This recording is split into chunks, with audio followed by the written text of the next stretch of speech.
Identification of the claimants or the disputants is imperative. It is a basic requirement that the witnesses identify themselves, whether it is a trial, civil, criminal, or theological. The witnesses must identify themselves. And in that, the first witness, according to the subject advertised, is the Quran. The subject is the Quran or the Bible, which is God's word, the Quran. Let us see what the Quran says about itself. We want to know the name of the book. What is the name? Who is the author? Let the Quran speak for itself. In Surah Rahman, that is chapter 55, verse ayah number 1 and 2, Allah says, Ar-Rahman Allama al-Quran.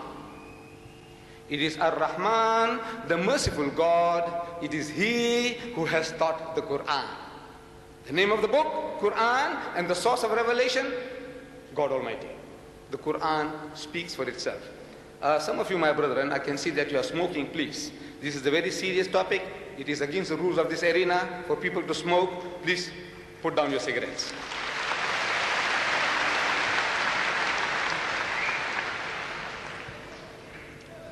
Surah Rahman. To help you, my brothers and sisters, to find this reference in the Quran, it's difficult for the non-Arab, most especially for us, Pakistanis, Bangladeshis. For us, it's difficult to find references such as Rahman. Where do you find Rahman? In the Quran, which is an encyclopedia of 2,000 pages. This particular one I have in my hand. With 114 chapters, surahs. Where will you find Rahman? If you have a translation like this, this is by Abdullah Yusuf Ali. It's available in the foyer outside. A translation like this, you open the index at the back and R, just like in a dictionary, look for Rahman and it'll tell you 55. And 55 is easy to find. Once you have found 55, ayah number 1 and 2, verse 1 and 2, easy to find. This book is so cheap, it's a very ill-fitting word. I say it's so cheap. 2,000 pages, an encyclopedia of 2,000 pages with Arabic text, English translation and commentary. 2,000 pages for £5. You people in Britain will appreciate this value I'm talking about when I had to buy the Holy Bible from a big booksellers here, Hudson's. This Holy Bible cost me £9.95, £9.95 plus VAT. You get two for the price of one, two. And they are available. I'm not here to do business, but by the way, they are available. You owe it to yourself.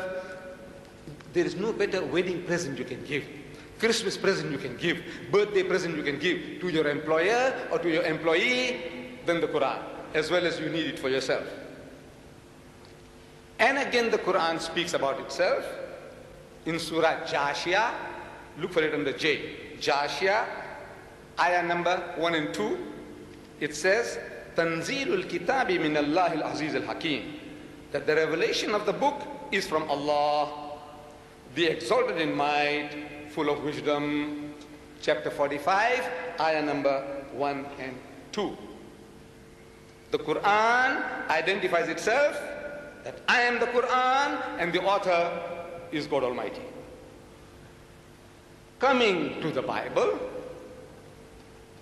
the Holy Bible, no doubt on the face of it we have the words Holy Bible.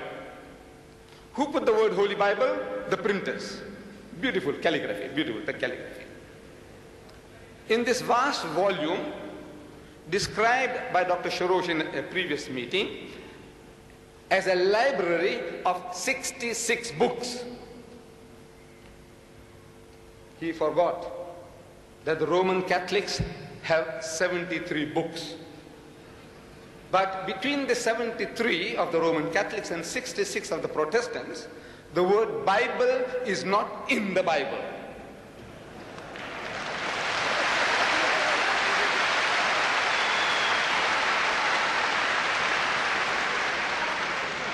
It's an amazing situation. The witness hasn't got a name. He's anonymous.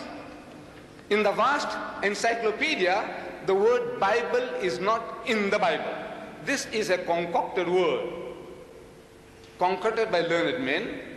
They got this word Bible from the Greek word biblos. Biblos means a book, from which now they got the word Bible. Bible means a book. It is not a name. But though today we use it as a proper name, the Holy Bible, but the Bible is not in the Bible, and the Bible doesn't say that I am the book of God. We will prove to the contrary. But let us see what the Christians themselves they say about their holy book. I have here a book. Is the Bible the Word of God? Big question mark. This question is asked by Dr. Graham Scroggie, and it is published by the Moody Bible Institute. They are not the Moody people in America, but the name of the printers are Moody Bible Institute. They printed this book. The idea is to prove that the Bible is the Word of God. And in this book, before I come to that, I have given a reply to that book. In a booklet of mine, is the Bible God's Word? And this booklet was supposed to have been given out to each and every one of you. In case you haven't got it, I take it on your way out, will be given one. If you don't get it from the Islamic Propagation Center in Birmingham. It's absolutely free. This gives you an idea of what the Bible is, what the Torah is, what the Zabur is, what the Injil is. See, generally the Muslims don't know, though we say we believe in the Torah, we believe in the Zabur, we believe in the Injil, what these words signify, the Muslim does not really know. So if you want to know, here is a book, they'll give you all that in detail.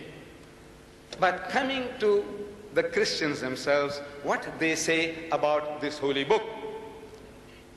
Dr. Graham Scroggie, he quotes on page 22 and 23 a certain Dr. Joseph Parker. Joseph Parker, who says this is to prove that the Bible is the Word of God.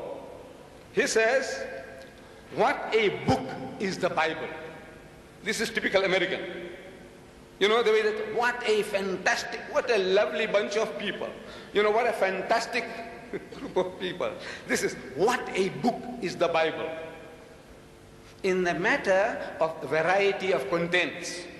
You know, variety is the spice of life. Things that are different. In the matter of variety of contents. He says, whole pages are taken up with obscure names.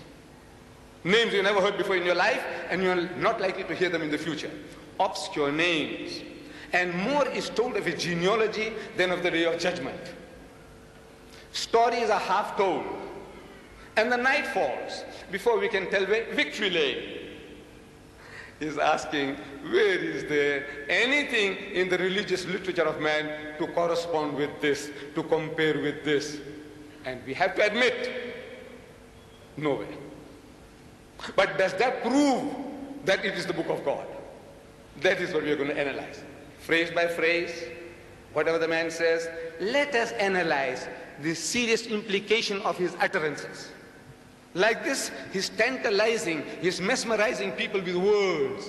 Beautiful necklace of words, words, meaning nothing. Listen.